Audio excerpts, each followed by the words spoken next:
मैंने प्रत्येक बार प्रयास किया पिताजी, तपस्या भी की, किंतु अगली बार फिर से मैं आपकी बात समझने में विफल हुआ। इसका क्या कारण है पिताजी? जिस मन पर शब्दों का आक्रमण हो, वो मन तो निरंतर एक खोज में खोया रहता है। कभी शास्त्रों में, कभी पर्वतों पर, कभी समुद्र के किनारे, तो कभी तीर्थ स्थलों पर, कभी मंदिरों में, कभी वन में। किंतु जो वो खोज रहा होता है वो कभी मिलता नहीं, क्योंकि मन तो अभी भी स्थिर नहीं। वो व्यक्ति जहां भी रहे पुत्र, जहां भी जाए और जहां भी खोजे, तुमने भी सदैव शब्दों पर ध्यान दिया है कार्तिक, भले ही वो मेरे शब्द हो या किसी और की। तुम्हारी प्रतिक्रिया तो उन शब्दों पर ही आती, और जो मन केवल शब्दों को सुनता है, वो उसके निहित अर्थ से स्वयं वंचित रह जाता। शब्दों की सत्यता को समझने के लिए, उनकी अनुभूति के लिए, मन में शांति के साथ साथ रिक्तता भी अनिवार्य है, शून्यता भी अनिवार्य है। मन में इतना स्थान होना चाहिए पुत्र कि वो शब्दों के परे पहुंचने की यात्रा कर सके। किंतु मन कभी शून्य नहीं रहता, रिक्त नहीं रहता। वो सोचता है कि शब्दों का आधिक्य ही ज्ञान अर्जन है, शब्दों से ही ज्ञान है, इसलिए शब्दों का संचय करता रहता है। मन ये नहीं जानता कि परम ज्ञान तो शब्द अतीत है, एक अनुभूति जिसे शब्दों से बांधना असंभव है। शब्दों का अपना मूल्य क्या है कार्तिक? कुछ भी नहीं। जब भी कोई ईश्वर का नाम लेता है तो क्या ईश्वर मात्र एक शब्द में ही सीमित हो जाते? नहीं, यहां शब्द सत्य नहीं, सत्य है वो अनुभूति जो इन शब्दों में विद्यमान है।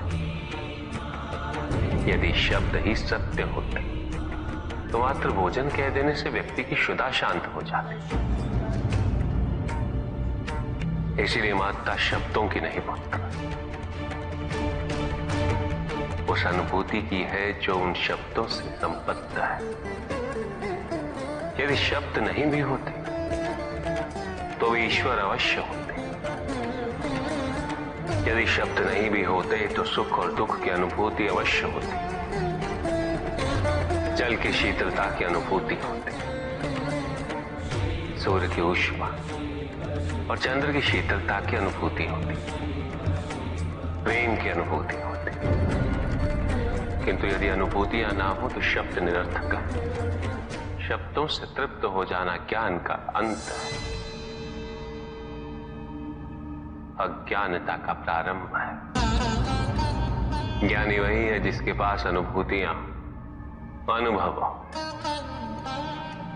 और उसके लिए मन को शांत व रिक्त तो करना ही पड़ेगा पुत्र।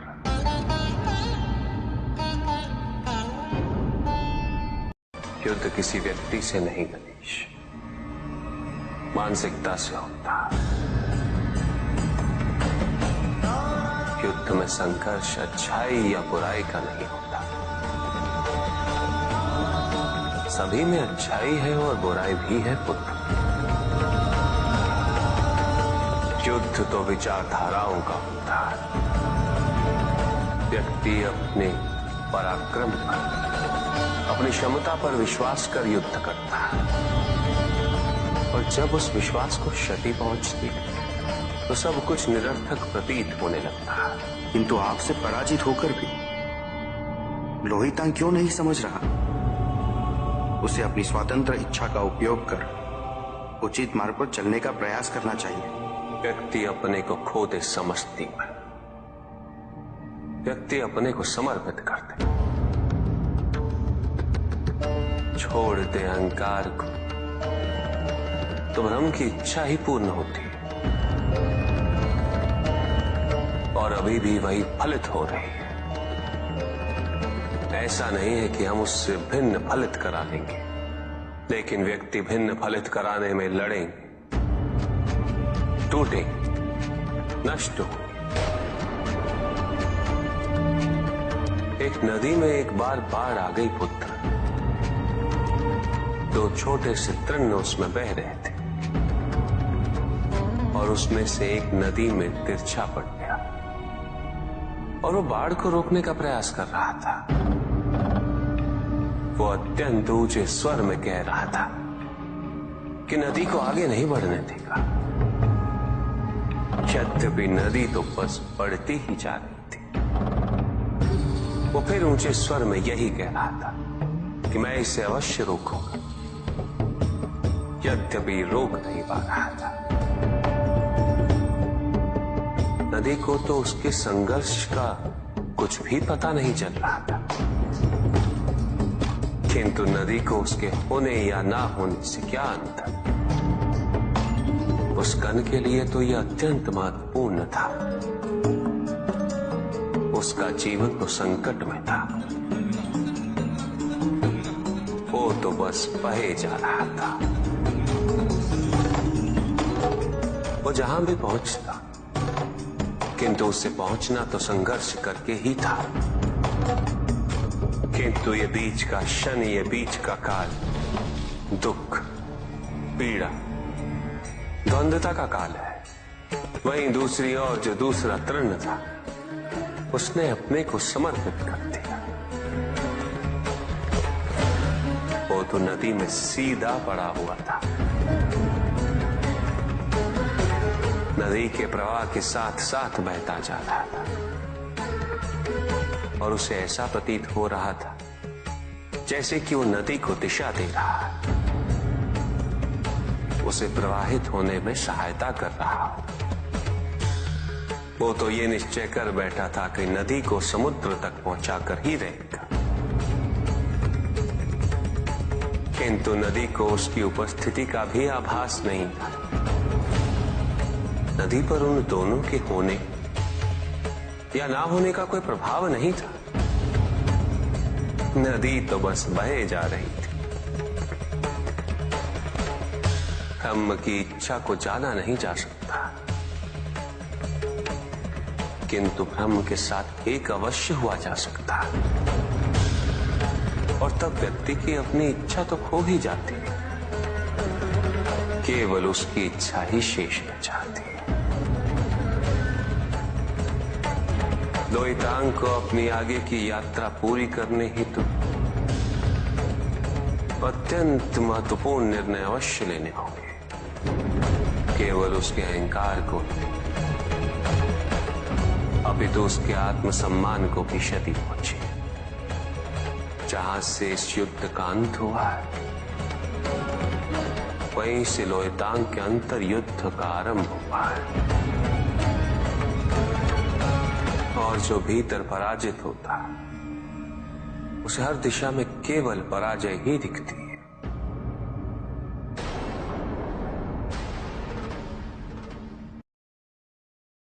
एक प्रश्न पूछ सकता हूं? अवश्य ऋषि कश्यप। जहां प्रश्न नहीं वहां जिज्ञासा नहीं, और जहां जिज्ञासा नहीं होती वहां ज्ञान की वृद्धि नहीं हो सकती। निसंकोच होकर पूछिए। प्रभु, आप तो कालोपरी हैं, सर्वज्ञ हैं, त्रिकालदर्शी हैं। चारों ओर ये जो अज्ञान का अंधकार फैल रहा है, उसमें ज्ञान का मूल अर्थ कहीं ना कहीं खोता जा रहा। मेरा आपसे विनम्र निवेदन है प्रभु, किसी अन्य विषय पर चर्चा आरंभ करने से पूर्व हमारे और इस समस्त संसार के कल्याण और मार्गदर्शन हेतु आप ज्ञान की मूल परिभाषा से एक बार हमें पुनः अवगत करवाएं। ज्ञान और अज्ञान की परिभाषा को स्पष्ट रूप से समझने के लिए ज्ञान और अज्ञान की विशेषताओं का स्मरण करना आवश्यक है।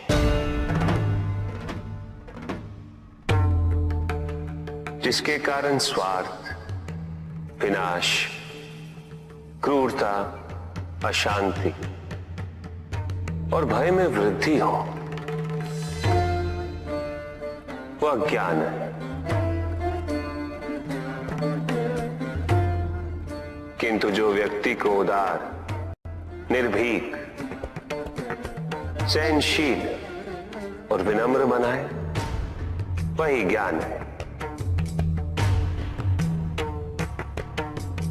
अज्ञान की शक्तियां दुरुपयोग करने हेतु प्रेरित करती हैं,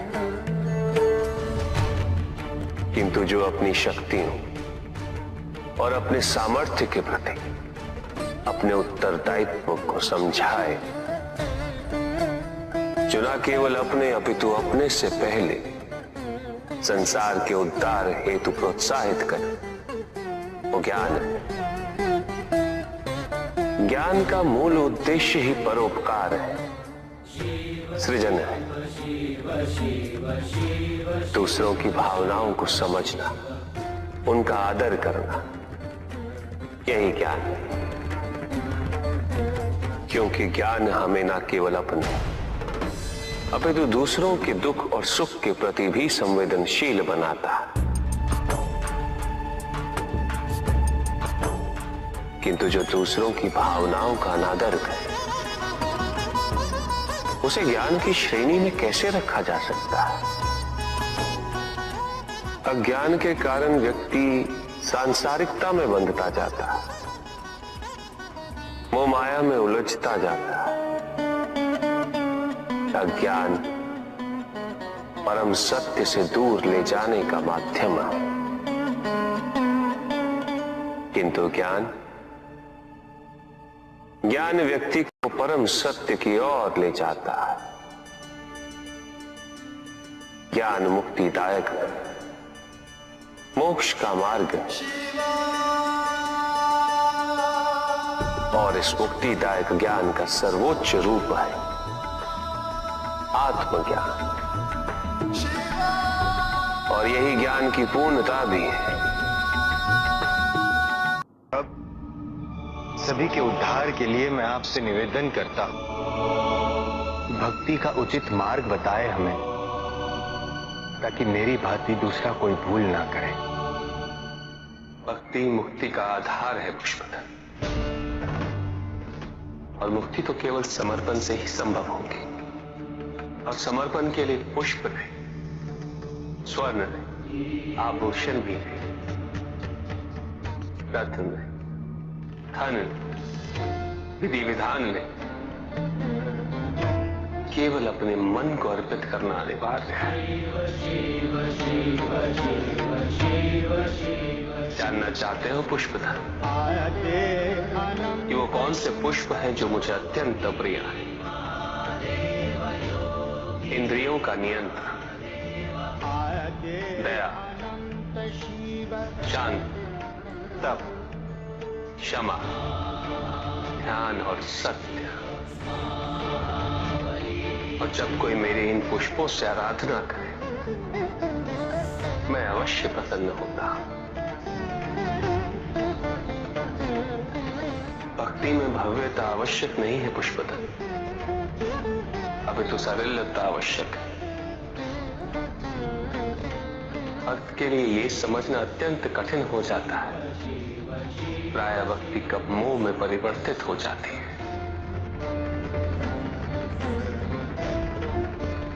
और ऐसे में पथ भ्रमित होना अनिवार्य है।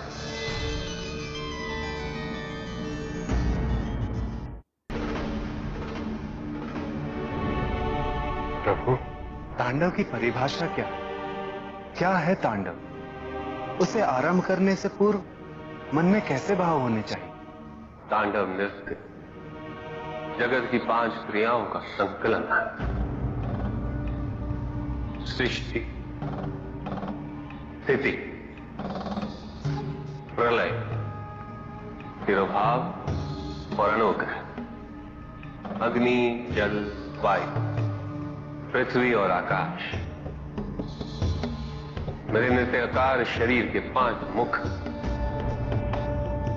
इन्हीं 5 भूतों से ब्रह्मांड का निर्माण होता। पृथ्वी से सभी भूतों के शरीर बनते हैं और उनका पालन जल से होता है, और संपूर्ण भूतों का अंत अग्नि से होता है।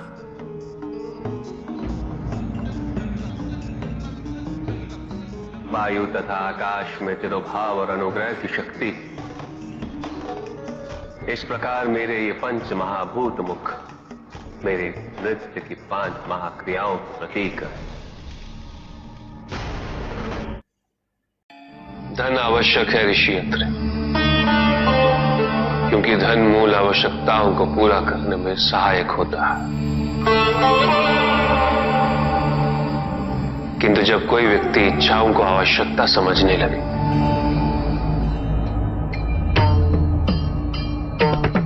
तो धन कितना ही क्यों ना पर्याप्त नहीं होता,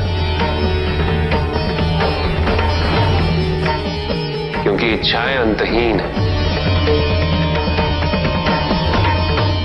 इसलिए मनुष्य कभी ना समाप्त होने वाली इच्छाओं की पूर्ति हेतु धन संचय को ही अपने जीवन का लक्ष्य समझ लेता है।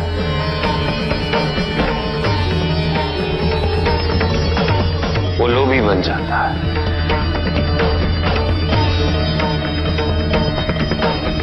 वो भूल जाता है कि उसके जीवन का मुख्य लक्ष्य ईश्वर के समीप आना है।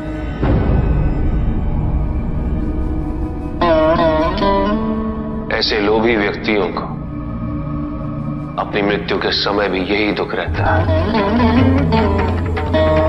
कि उन्होंने क्या कुछ नहीं पाया, क्या शेष रह गया। ऐसे समय में वो एक क्षण के लिए भी ईश्वर का स्मरण नहीं करते। अपने जीवन की निरर्थकता और व्यर्थता का बोध नहीं होता।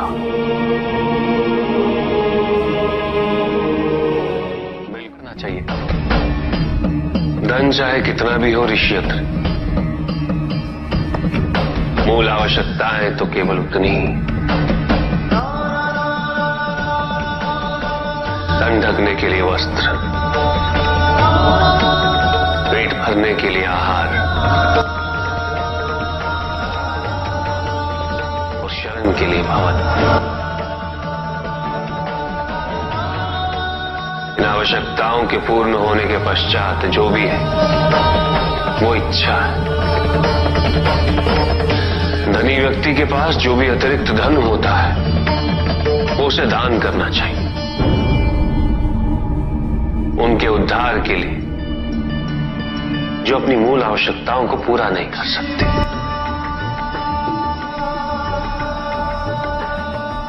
ऐसा करने से संसार में समानता होगी, द्वेष नहीं होगा,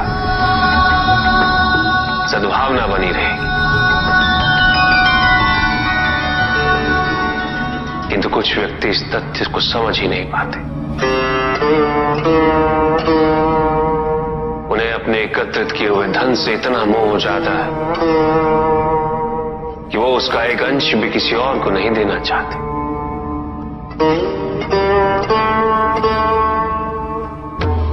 ऐसे व्यक्तियों की सूची में सर्वप्रथम स्थान कुबेर का है।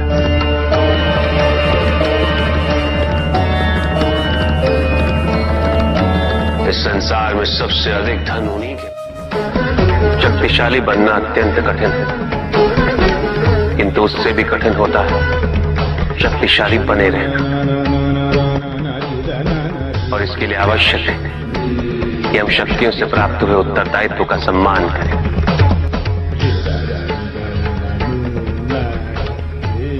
अन्यथा हम स्वयं पर निरंतर खो देते हैं और यह हमारे पतन का कारण बनता है। युद्ध में की गई भूल और उपलब्धियों से कुछ न कुछ सीखना आवश्यक है। कार्तिक, बुराई और अच्छाई के मध्य ये युद्ध निरंतर चलता रहेगा।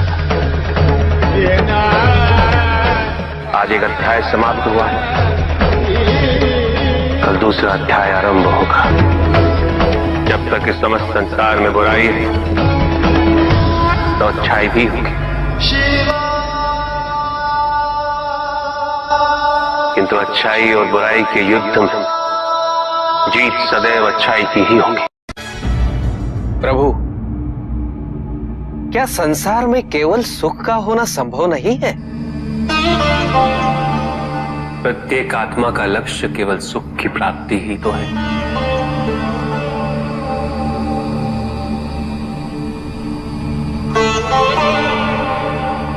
परमानंद की प्राप्ति, किंतु हम सुख नहीं, सुख को प्रदान करने वाली वस्तुओं को एकत्रित करना ही जीवन का उद्देश्य मान लेते हैं। ये समस्त संसार माया है, सब कुछ नश्वर है।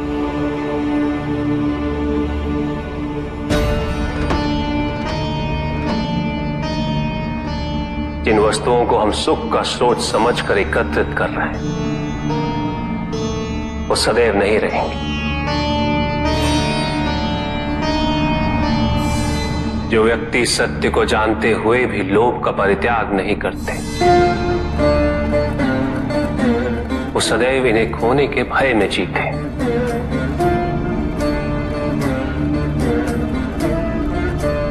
और जो व्यक्ति सत्य को जानते ही नहीं, वो अहंकार में जीते।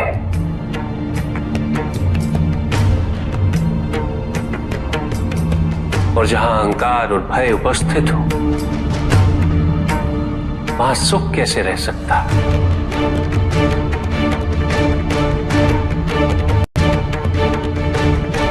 किसी को यह दुख है कि उसके पास कुछ भी नहीं,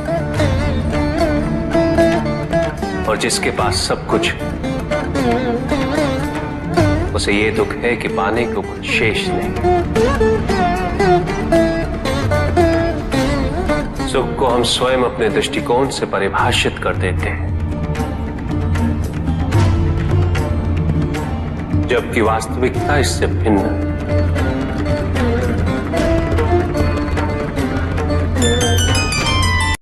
इसलिए आवश्यकता है अनासक्त रहने की। किंतु प्रभु, क्या आसक्ति स्वाभाविक नहीं है? पर दुख का मूल कारण भी तो यही है ऋषि भृगु। आसक्ति हमारे मन की शांति को छीन लेती, उसे भंग कर देती।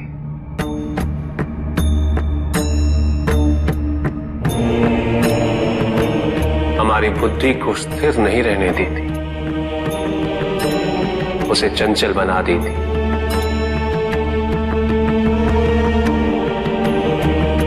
आसक्ति से प्रमाद की उत्पत्ति होती, प्रमाद मद होता है, और मद अहंकार का स्रोत है।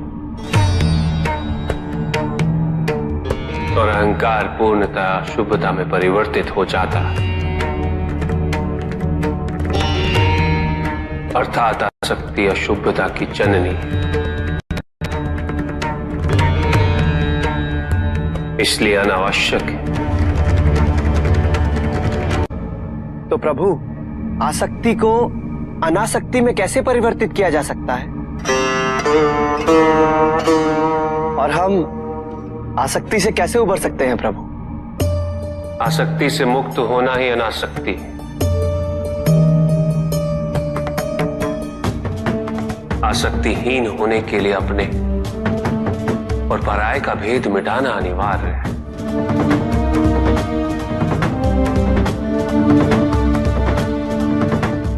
और यह तभी संभव होगा जब हम सुख की खोज बाहर नहीं, अपने भीतर करें। जब हम यथार्थ को पहचानें, उसे स्वीकार करें।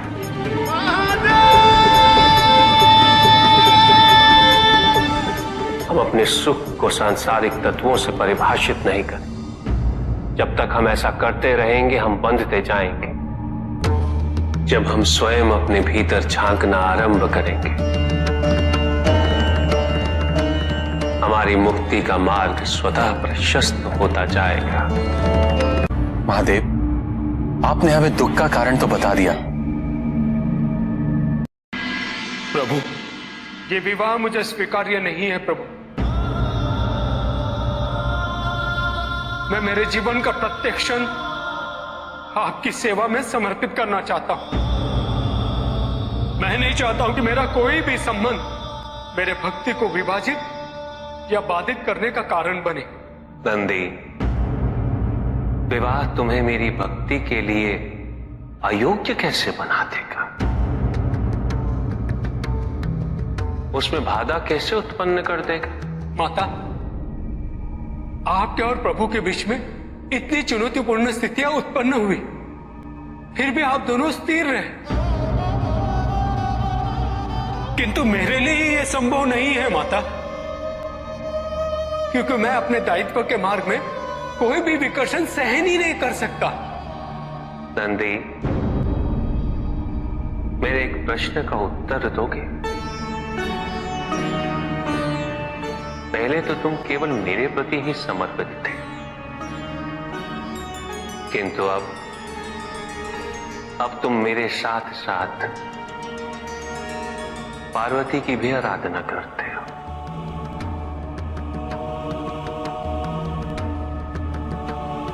क्यों? प्रभु,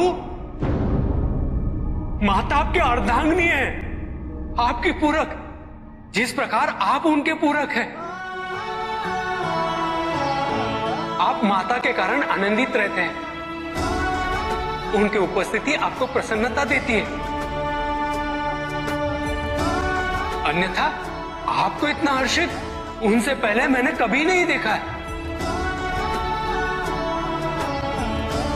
फिर कुमार कार्तिकेय का जन्म, अशोक सुंदरी का जन्म, और फिर हमारे गणेश का जन्म। प्रभु, इस प्रकार मैंने कैलाश को पूर्ण होते हुए देखा है, और यह सब माता के कारण ही हुआ है। प्रभु, जिस कैलाश में आप वास करते थे, उसे माता ने निवास बना दिया, इस कैलाश को संपूर्ण कर दिया।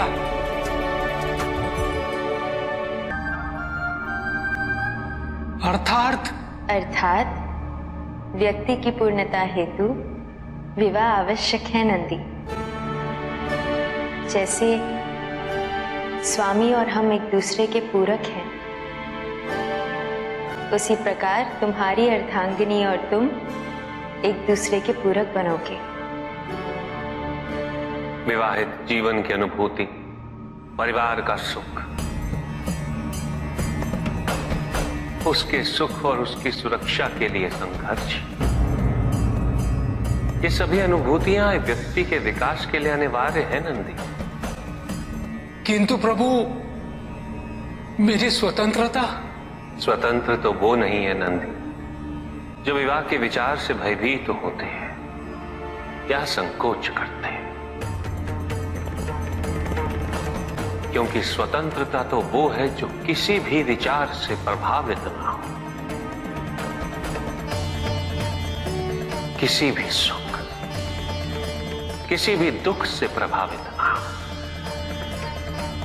और जो व्यक्ति इतना तटस्थ हो, जागरूक हो, उसकी स्वतंत्रता को तो विवाह से भी प्रभावित नहीं होना चाहिए। और फिर क्या गणेश, कार्तिकेय और अशोक सुंदर, ये सभी विवाह उपरांत परिवर्तित हो गए? क्या उनका विवाहित होना उनकी भक्ति और उनके समर्पण में बाधा बन गया नंदी? उनकी स्वतंत्रता में बाधा बन गया? क्या अपने माता पिता के प्रति उनका प्रेम और उनका सेवा भाव घट गया नंदी? फिर मेरे एक और पुत्र को ये चिंता क्यों?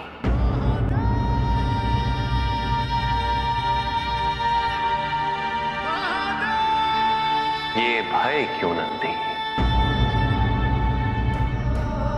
अग्नि जलाती है, जल बुझाता है, दोनों के कार्य क्षेत्र पूर्व परिभाषित और भिन्न है।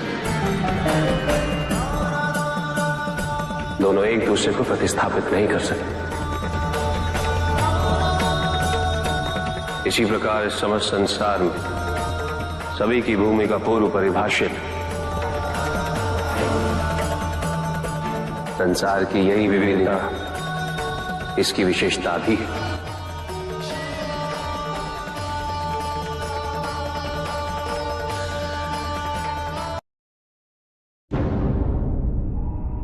सृष्टि के निर्माण उपरांत एक बार नारायण ने तप के लिए महादेव से उत्तम स्थान के निर्देश की याचना की। महादेव ने अपनी प्रेरणा से समस्त तेज संपन्न अत्यंत शोभायमान पंचकोशी नगरी का निर्माण किया।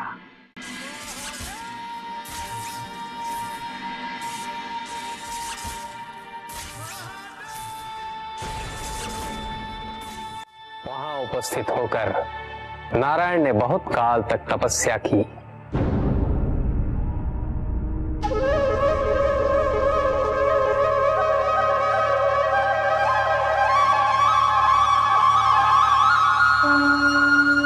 नारायण की तपस्या के अनंतर ही उस क्षेत्र में महादेव की कृपा से अनेक नदी नद सरिताएं उत्पन्न हुई।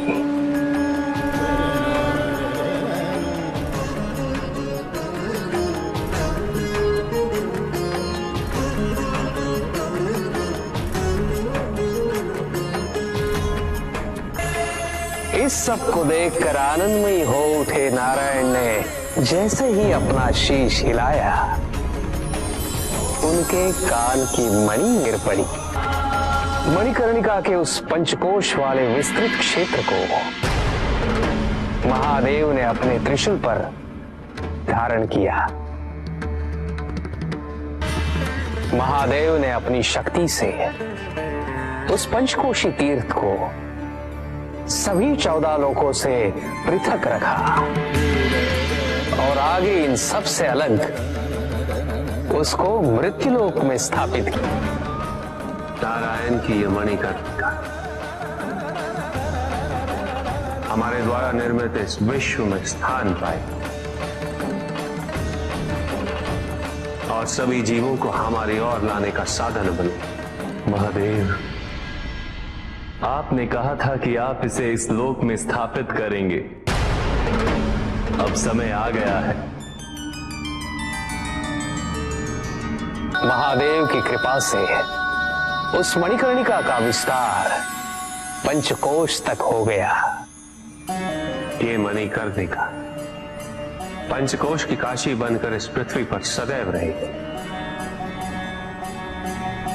यह अविनाशी है, चिरकाल तक। सृष्टि के अंत के पश्चात भी इसका अंत नहीं होगा। ये भूमि मुझे सदैव प्रिय रहेगी। क्या तप करके स्वयं नारायण तीनों लोकों को प्रकाशित किया, इसीलिए ये मुझे अत्यंत प्रिय है। मैं इसे कभी भी नष्ट और विनष्ट नहीं होने दूंगा। ब्रह्मदेव, जब संसार के आवर्तन के पश्चात प्रलय आएगा, मैं इस काशी को पुनः अपने त्रिशूल पर धारण करूंगा और नवीन संसार में पुनः स्थापित करूंगा। तो यहां मेरा अस्तित्व सदैव रहेगा।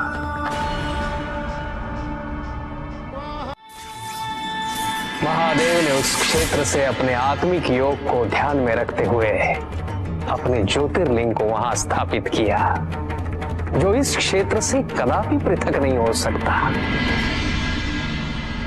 विश्व की स्थापना तो हुई,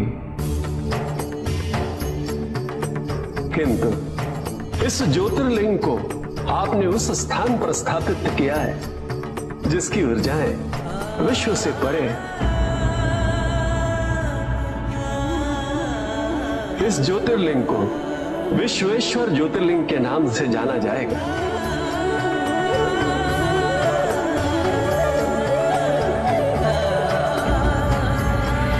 महादेव उस काशी को अपने त्रिशूल पर प्रलय और अनिष्ट की स्थिति में धारण कर उसका संरक्षण करते रहते हैं।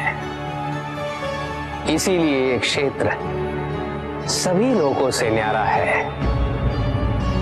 नारायण की मणि गिरते ही उस स्थान का नाम मणिकर्णिका तीर्थ पड़ गया। वो स्थान काशी में अब भी